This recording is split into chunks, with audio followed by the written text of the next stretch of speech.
line of actual control. We will discuss about line of actual control today. Behind the context of India and China very recently, that is in November 2024, taken a significant steps to de-escalate the tensions along the line of actual control following a prolonged disputes since the Galvan Valley clashes in 2020. So in this context, let us try to understand what exactly is the line of actual control is. Actually, as you seen in this map, we have three sectors of the line of actual control is there. One is on this side, which is almost all having a boundaries with the Jammu and Kashmir and Himachal Pradesh. The other is the middle sector, and we have one more in the McMahon line. The other is at the Sikkim border. So we can divide into the three sectors. So this is the first sector, and this is the second sector, and we can think this is the third sector. Out of these three sectors, only the peaceful area is this one. Remaining all three areas, first, second, the first part of the first area, in the second part and third part, they're always in the news because of the some escalating tensions between India and China. So actually this line of actual control, it is a de facto boundary separating Indian administered and Chinese administered territories. It is not legally recognized. You must remember this fact here. It is not legally recognized by the international community. It is just not a legally recognized international boundary, but rather it is called as a military demarcation line. So the line of actual control has been a significant point of contention in India-China relations, particularly concerning border disputes, regions such as Ladakh, as we said that, also in Arunachal Pradesh via the McMahon line, and in the Sikkim region also. Now out of these three sectors, first let us explore what is a McMahon line is.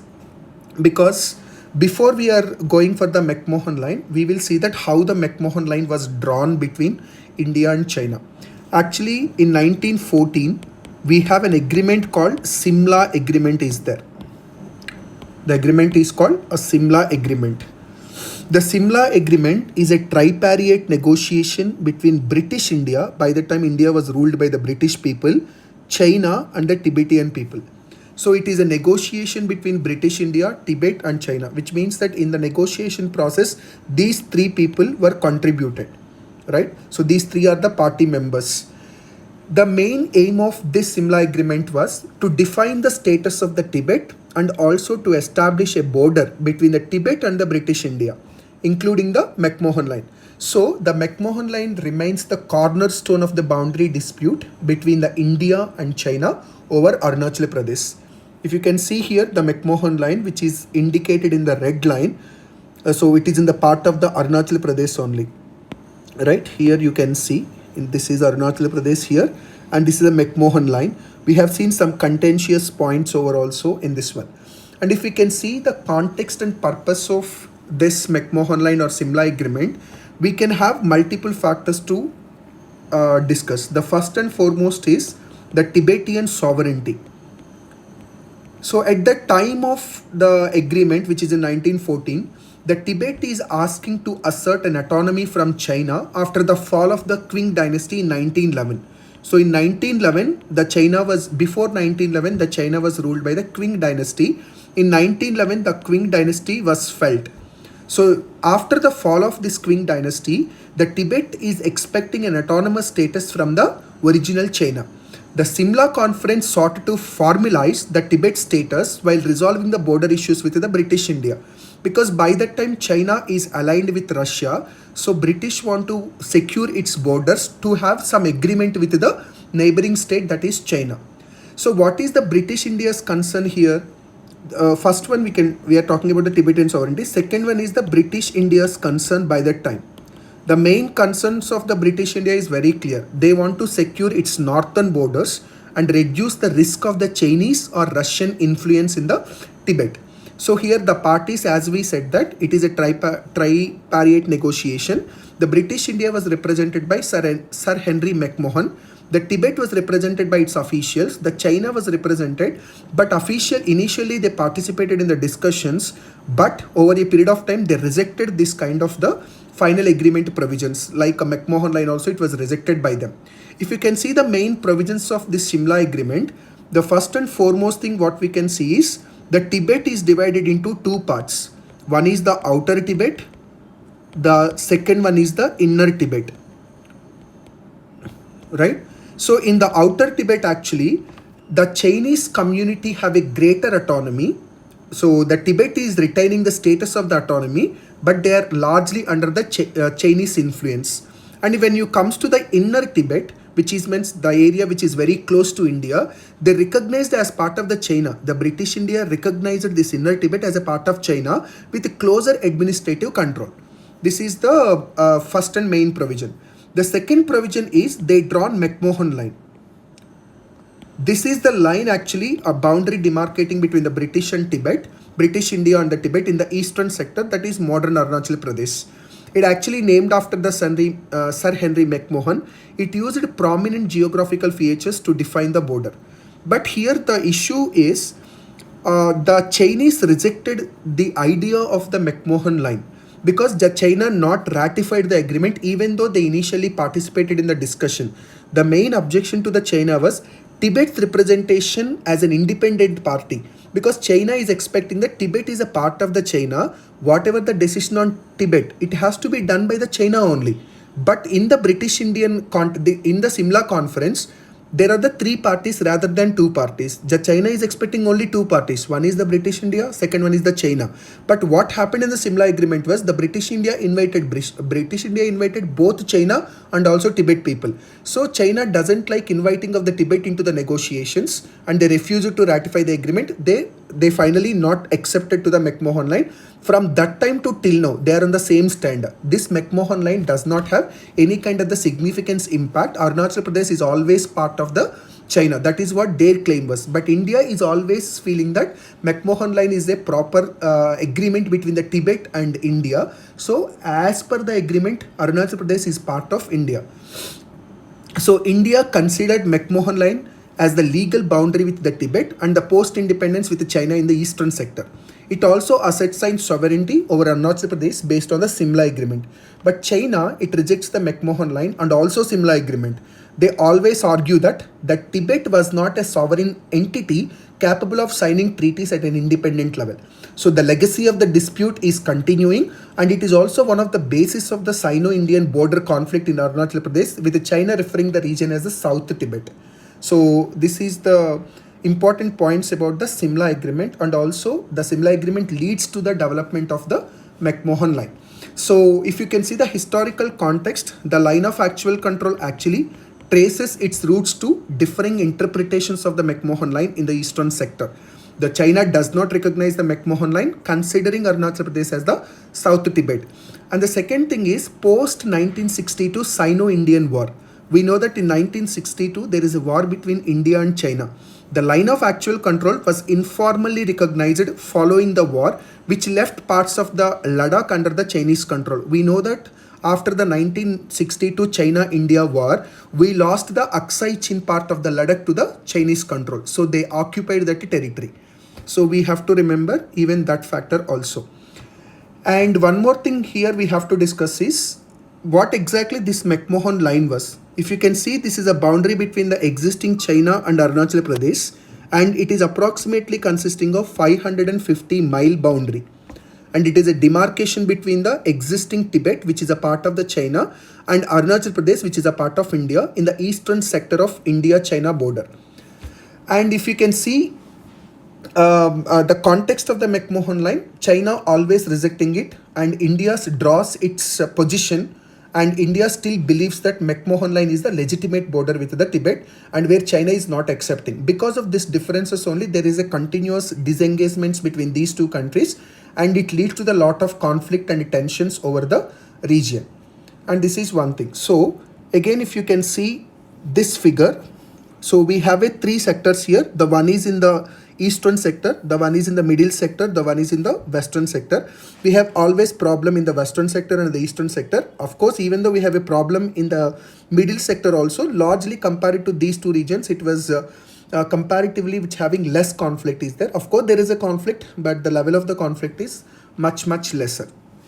Okay, and if you can see the importance of the key features of this line of actual control, it is actually one of the it is not a continuous boundary existing between India and China, but if you can see the combination of these three sectors, the total length of this line of actual control is 3,488 kilometers, which is very long. So it consisting of the western sector, which means that it covers the regions of the Ladakh and also disputed Upsc chain region, and the middle sector, which includes the Himachal Pradesh and Uttarakhand, and the eastern sector, which involves the Arunachal Pradesh, where China claims it as a South Tibet.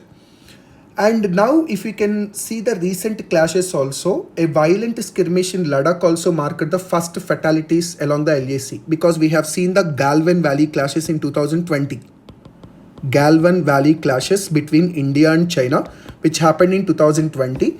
And this is one of the most violent phenomenon between these two countries almost compared to last over 4 decades. Because in 1962, we have a India-China war.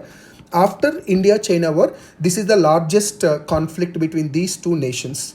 Because the strategic importance is very clear. This line of actual controls, if you can see geographically, it is covering some sensitive areas like Himalayan regions. So Himalayan range is very much important for the regional security. So both China and India want to have this region want to have this range under their control. So it holds a significant access to the trade routes and water resources and also to the military positioning.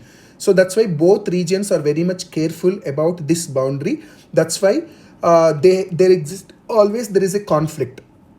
But recently, India and China have recently taken significant steps to de-escalate the tensions along the line of actual control following the prolonged dispute since the Galwan Valley clashes. So in November 2024, there are some significant steps was taken. We will discuss individually. The first and foremost significant step was mutual withdrawal of the troops. The both countries actually agreed to reduce the troop deployments in very sensitive zones. Actually, here you must recognize two sensitive zones. You please go through it in the geographical context also, which may be important for the examination. The first region was Depsong Plain. The second conflict region is Demchok. So these two are the conflict points. The both countries actually agreed to reduce the troop deployments in those sensitive areas, and also they want to establish a buffer zones to prevent any kind of the clashes between these two. And the second thing is revised patrolling mechanisms. And both countries have a clear timelines for the patrol schedules, because both should not do patrolling at the same time. They have a clear schedule for the patrolling on their own time, and they have to share that intelligence with the other people. So when the China is patrolling, the India should not do the patrolling by that time. And when India is doing patrolling, the Chinese should refrain themselves from the patrolling. So there is an agreement for the patrolling mechanism also. The third one is enhanced communication channels. They want to strengthen, and there exists a hotline existing between the two military commanders of these two nations. But they want to strengthen the existing hotline communication between the military commanders to ensure real-time conflict resolution. But for example, if there is any conflict is arising between the two armies in particular region, let the military commanders directly talk to each other so that they can prevent any kind of the conflict immediately. The fourth and foremost thing is disengagement protocols. The troops will disengage under a phased process overseen by a joint military and diplomatic teams. So which means that there is a significant engagement is there. That is what actually the claim of both Chinese and India. India is claiming that China is maintaining so many lot of army in this region. Even China is also claiming that India is also maintaining the considerable number of army in this region. So what they want to do is they want to establish a joint military channel, and they want to establish some diplomatic teams. These teams are going to visit the line of actual control, and they have to see that over a phased process that both troops has to disengage themselves in the phased manner, and this process will be monitored by the joint military and diplomatic teams. The fifth and foremost thing is continued diplomatic engagements. So there is a need to continue the high level talks at the foreign minister level on the sidelines of the international summit, so that they want to review this kind of the engagement from time to time, and if there is any escalation is that they immediately de-escalate these things. So when come to the importance of this topic in the current context, for India, the stability of LAC is very much important, because India does not have any luxury to go for war with any country as of now. And that too, a country like China, which is also equally powerful, and some parts actually the Chinese military has more strength compared to India.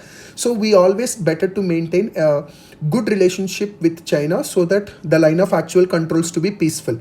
Because by considering the magnitude of this length of the length of this one, almost all 3,400 and plus kilometers are there, right? So maintaining peace in those regions are very much important, rather than coming to the final agreement, because the war cannot solve any problem in the current context, especially when both nuclearly powerful nations are talking to each other. They should not go for war. They don't have any luxury to go for war, because both countries are enough equipped with the nuclear weapons.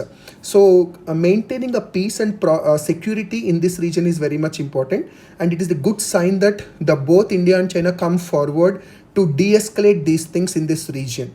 So let us hope that the LAC will be as peaceful as it is in the near future. Thank you.